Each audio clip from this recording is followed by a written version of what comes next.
இந்த மாதம் ஆண்டவராகிய இயேசு நமக்கு வாக்கு கொடுக்கிறார்.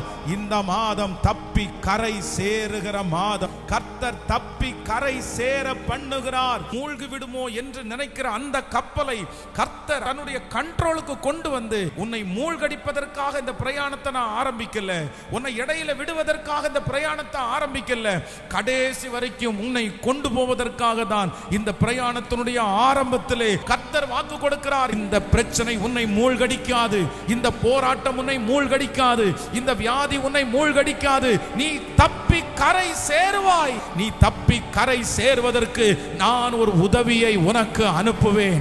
அவர் அனுப்புகிற முதல் உதவி, நான் உன்னை தைரியப்படுத்துவேன். இரண்டாவது உதவி, உனக்கு எதிராக இருக்கிறதை நான் சாதகமாய் மாற்றுவேன். மூன்றாவது உதவி, உனக்கு ஒரு கையளவு மேகத்தை, ஒரு சிறிய உதவியை நான் உனக்கு கட்டளையிட்டு அந்த உதவியை வளர்த்து உன்னை நான் பயன்படுத்தி இவ்விதமாய் உன்னை தப்பி கரையேற பண்ணுகிற கர்த்தர். ஆமென். மூழ்கி போக மாட்டீங்க பிரதர், சிஸ்டர், மூழ்கி போக மாட்டீங்க. கரை சேர்க்கிற தகப்பன் இந்த மாதம் கையை பிடிச்சிருக்கிறாரு. அவர் கரை சேர்க்கிறதற்கு வல்லவர்.